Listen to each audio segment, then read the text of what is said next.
Hello friends, स्वागत है आपका हमारे चैनल सूरज स्टडी IQ जीके पे। फ्रेंड्स, आज हम हिस्ट्री में वैदिक सभ्यता से संबंधित कुछ महत्वपूर्ण टॉपिक लेकर आए हैं। अगर अभी हमारे चैनल पे नए हैं तो चैनल को सब्सक्राइब कर दीजिए, वीडियो को लाइक कर दीजिए, बेल आइकन प्रेस कर दीजिए ताकि हमारे आने वाली वीडियो का नोटिफिकेशन आप तक पहुंचता रहे। फ्रेंड्स, हमने आपको इतनी अच्छे से इसमें जानकारी दी है, पूरे पॉइंट पूरा समझाया हुआ है कि वैदिक सभ्यता के बारे में और उससे संबंधित जितने काल थे और उनके आर्यों के मूल निवास स्थान के बारे में भी पूरा बताया हुआ है डिटेल में। तो अगर अभी हमारे चैनल पे नए हैं तो चलो सब्सक्राइब कर दीजिए, वीडियो को लाइक कर दीजिए। चलिए वीडियो कंटिन्यू करते हैं। वैदिक सभ्यता।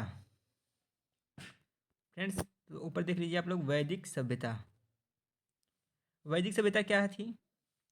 वैदिक सभ्यता सिंधु घाटी सभ्यता के पश्चात भारत में जिस नवीन सभ्यता का विकास हुआ उसे ही आर्य अथवा वैदिक सभ्यता या वैदिक काल के नाम से जाना जाता है। फिर समझिए, वैदिक सभ्यता क्या है। सिंधु घाटी सभ्यता के पश्चात मतलब जब सिंधु घाटी सभ्यता जब खत्म हुई उसके बाद जिस नवीन सभ्यता का विकास हुआ, जो नवीन सभ्यता का विकास हुआ उसे ही आर्य अथवा वैदिक सभ्यता या वैदिक काल के नाम से जाना जाता है। अब उसके नीचे देखते हैं क्या दिया हुआ है। वैदिक सभ्यता या वैदिक काल की जानकारी हमें मुख्यतः वेदों से प्राप्त हुई है। तो किससे प्राप्त हुई है वैदिक सभ्यता या वैदिक काल की जानकारी? तो वेदों से प्राप्त हुई है। अब आगे देखते हैं। वैदिक काल 1500 ईसा पूर्व से 600 ईसा पूर्व तक। ठीक है। इसके बाद देखते हैं वैदिक काल को दो वर्गों में वर्गीकृत किया गया है, जिसके अंतर्गत निम्न वैदिक काल आते हैं। कौन कौन से वैदिक काल आते हैं? तो प्रथम आता है आपका ऋग वैदिक काल और दूसरा आता है आपका उत्तर वैदिक काल, जिसको दो भागों में वर्गीकृत किया गया है। तो देखिए, ऋग वैदिक काल ये कब आया? 1500 से 1000 ईसा पूर्व में। 1500 से 1000 ईसा पूर्व। और उत्तर वैदिक काल कब आया? 10,000 से 600 ईसा पूर्व। ठीक है। अब आगे चलते हैं। इस जो ऋग वैदिक काल की जानकारी थी हमें किससे मिली? ऋग्वेद से मिली। और जो उत्तर वैदिक काल था उसकी जानकारी हमें कैसे मिली? यजुर्वेद और वेद और अथर्ववेद से उत्तर वैदिक काल की जानकारी हमें प्राप्त हुई। आगे, वैदिक काल में आर्यों का आगमन भारत में हुआ था। आर्य संस्कृत शब्द है जिसका अर्थ होता है क्या? श्रेष्ठ। तो प्रश्न से पूछ दिया जाएगा आर्यों का आगमन भारत में किस काल में हुआ था? तो वैदिक काल में। एक प्रश्न तो बन गया। आर्यों का आगमन भारत में किस काल में हुआ था? तो वैदिक काल में हुआ था। आर्य कैसा शब्द है? संस्कृत शब्द है जिसका अर्थ क्या होता है? श्रेष्ठ। अब पढ़ते हैं। आर्यों का मूल निवास स्थान। ठीक है। तो आर्यों का मूल निवास स्थान मतलब वो कहाँ के थे? तो जो मैक्स मूलर था वह था मध्य एशिया का। जो मैक्स मूलर थे वो सब कहाँ थे? मध्य एशिया के। दयानंद सरस्वती कहाँ के थे? तिब्बत के। बाल गंगाधर तिलक कहाँ थे? उत्तरी ध्रुव के। उत्तरी ध्रुव के। ठीक है। तो आर्यों का मूल निवास स्थान 3 था, तीनों को बता दिया। मैक्स मूलर मध्य एशिया, दयानंद सरस्वती तिब्बत, बाल गंगाधर तिलक उत्तरी ध्रुव। अब आगे बढ़ते हैं। एक इंपॉर्टेंट पॉइंट देख लीजिए। आर्य सर्वप्रथम पंजाब एवं अफगानिस्तान में आकर बसे। क्वेश्चन अगर पूछ दिया आर्य कहाँ आकर बसे सर्वप्रथम, तो पंजाब और अफगानिस्तान में। यह भी पूछ सकता है अफगानिस्तान और पंजाब में कौन से धर्म के लोग आके बसे? तो वो आर्य थे, आर्य समाज के लोग। फिर है इंपॉर्टेंट पॉइंट समझते हैं क्या है। यह एक कैसी थी? ग्रामीण सभ्यता थी। और आर्यों की भाषा कैसी थी? संस्कृत। देखिए, इसको हम पूरा पॉइंट टेबल में बना के इसको दिए हैं ताकि आप लोग इसको नोट कर सकें। टेबल में बना के दिया हूँ ताकि आप लोग इसको अच्छे से नोट कर सकें कि मतलब जो इंपॉर्टेंट पॉइंट है, इंपॉर्टेंट फैक्ट है उसके बारे में। अब आगे देखते हैं। आर्यों के प्रशासनिक इकाई को कितने भागों में बांटा गया था?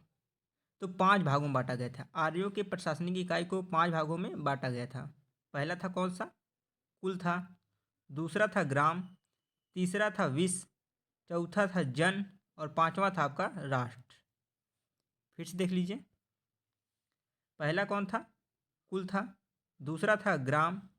तीसरा था विश्व। चौथा था जन और पांचवा था राष्ट्र। अब देखते हैं कुल कितने वेद हैं। तो कुल आप कितने वेद हैं? 4 वेद हैं। पहला वेद कौन सा है? ऋग्वेद। दूसरा है यजुर्वेद। तीसरा है अथर्ववेद। चौथा है सामवेद। ठीक है, 4 वेद हैं। चारों वेद के बारे में बता दिया। पहला ऋग्वेद, दूसरा यजुर्वेद, तीसरा अथर्ववेद, चौथा सामवेद। अब आगे देखते हैं इंपॉर्टेंट पॉइंट क्या दिया हुआ है। सबसे प्राचीनतम वेद कौन सा है? तो ऋग्वेद है। आपसे अगर एग्जाम पूछ दिया जाए सबसे प्राचीनतम वेद कौन सा है, तो ऋग्वेद है। अब देख लेते हैं ऋग्वेद के बारे में। इसमें 10 मंडल, 1028 सूक्त और 10,462 ऋचाएँ हैं। तो दूसरा पॉइंट क्या है? ऋग्वेद के तीसरे मंडल में गायत्री मंत्र का उल्लेख है। ऋग्वेद के तीसरे मंडल में किसका उल्लेख है? तो गायत्री मंत्र का। तीसरा पॉइंट क्या है? ऋग में स्रोत और प्रार्थनाओं का संचय है। ऋग्वेद में स्रोत और प्रार्थनाओं का संचय है। ये तीसरा पॉइंट इंपॉर्टेंट है। फिर इंपॉर्टेंट पॉइंट देखने क्या दिया गया है। हमने इंपॉर्टेंट पॉइंट कॉलम में कर दिया है, 3 कॉलम में, ताकि आप अच्छे से समझ सकें। इंपॉर्टेंट पॉइंट क्या है? ऋग्वेद में कुल मात्राओं की संख्या कितनी है? तो 10,580। ऋग्वेद में कुल मंत्रों की संख्या, सॉरी मंत्राओं बोल दिया, कुल मंत्रों की संख्या कितनी है? 10,580 है। ठीक है, इसको नोट कर लीजिएगा। इसमें कितने मंत्र दोहराए गए थे? तो 118 मंत्र को क्या हुए हैं? रिपीट हुए हैं, मतलब दोबारा। अब जानते हैं तीसरा पॉइंट क्या है। मूल मंत्रों की संख्या कितनी है? तो 10,462। इसको भी आप लोग नोट कर लीजिएगा। आगे बढ़ते हैं। अब यजुर्वेद। यजुर्वेद में यज्ञों के नियमों एवं विधि विधान का संकलन मिलता है। किस वेद में? तो यजुर्वेद में। दूसरा कौन सा वेद है आपका? सामवेद। साम का शाब्दिक अर्थ है गान। इसे भारतीय संगीत का जनक कहा जाता था। इसमें संगीतमय स्रोत का वर्णन है। अब आते हैं तीसरा कौन सा था आपका? अथर्ववेद। अथर्ववेद अथर्वा ऋषि के द्वारा रचित है। इसमें कुल 731 मंत्र हैं तथा लगभग 6,000 पद हैं। अथर्ववेद का संबंध चिकित्सा, तंत्र, मंत्र और वशीकरण से है। आगे चलते हैं, इंपॉर्टेंट पॉइंट से समझते हैं। वेद कितने थे? तो 4 वेद थे। पुराण कितने हैं? 18। उपनिषद कितने हैं? 108। तो इंपॉर्टेंट पॉइंट में तीनों देख लीजिएगा फिर से, फर्स्ट, थर्ड एंड सेकेंड। ठीक है, वेद कितने आपके? 4 वेद हैं। पुराण 18 हैं। उपनिषद कितने हैं? 108।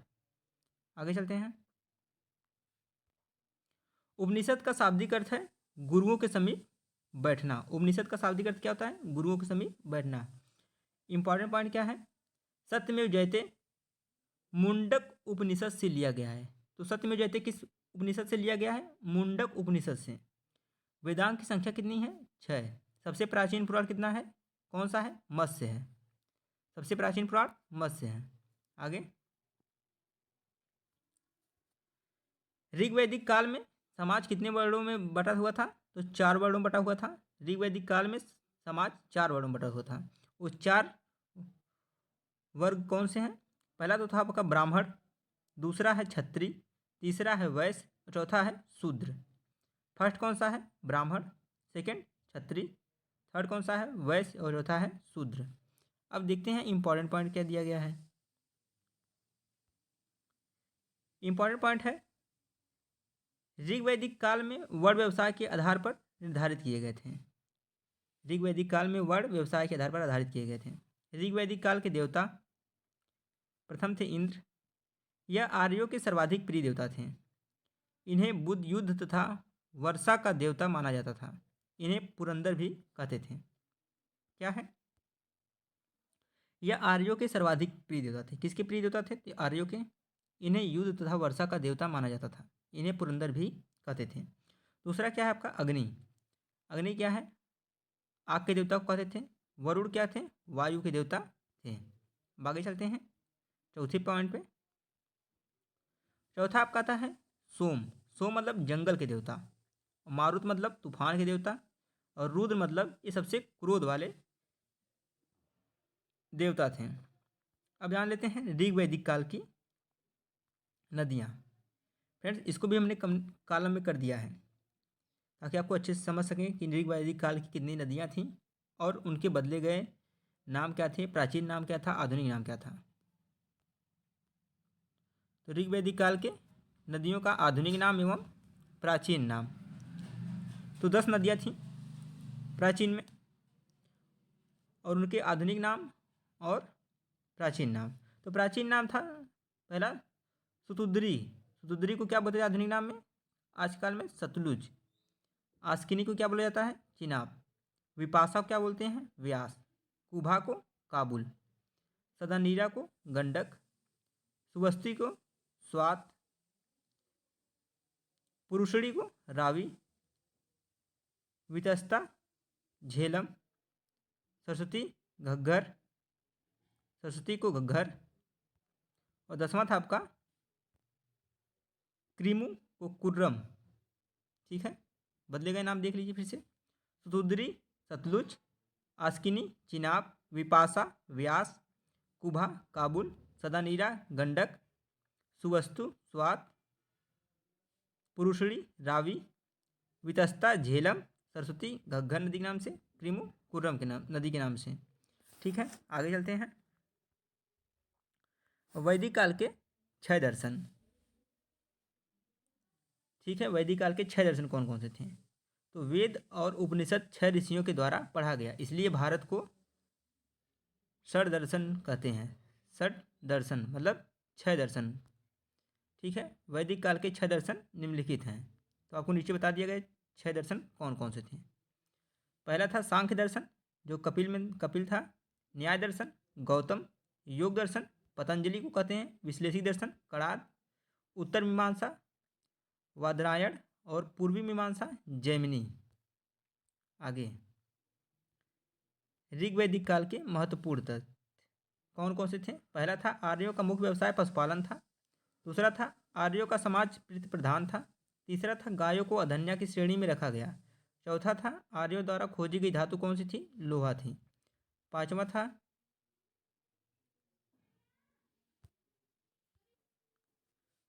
था ऋग्वेद में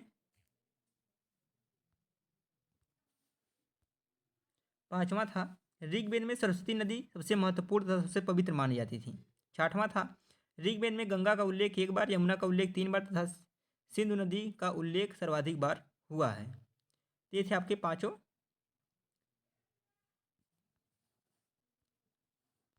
पॉइंट। आगे देख लेते हैं उत्तर वैदिक काल के महत्वपूर्ण तथ्य। तो उत्तर वैदिक काल के जो महत्वपूर्ण तथ्य हैं उनके बारे में जान लेते हैं। पहला है उत्तर वैदिक काल में इंद्र की बजाय प्रजापति सर्वाधिक प्रिय देवता बन गए। दूसरा है उत्तर वैदिक काल में वर्ण व्यवसाय के बजाय जन्म के आधार पर निर्धारित होने लगे थे। तीसरा है यश को जौ माड़ उड़द गुदग मूंग गोधूम गेहूँ मसूर आदि खदानों का वर्णन यजुर्वेद में मिलता है। कहाँ मिलता है? यजुर्वेद में। ये पॉइंट आपको काफ़ी इंपॉर्टेंट है, तीसरा पॉइंट। चौथे में देख लेते हैं क्या है। उत्तर वैदिक ग्रंथों में लोहे के लिए लौह अयस्क एवं कृष्ण अयस्क शब्द का प्रयोग हुआ है। पांचवा क्या है? अतरंजी खेड़ा में पहली बार कृषि से संबंधित लौह उपकरण प्राप्त हुए हैं। तो फ्रेंड्स मैंने पूरा आपको वैदिक सभ्यता के बारे में बता दिया है। अगर आपको वीडियो अच्छी लगी तो आप वीडियो को लाइक कर दीजिएगा।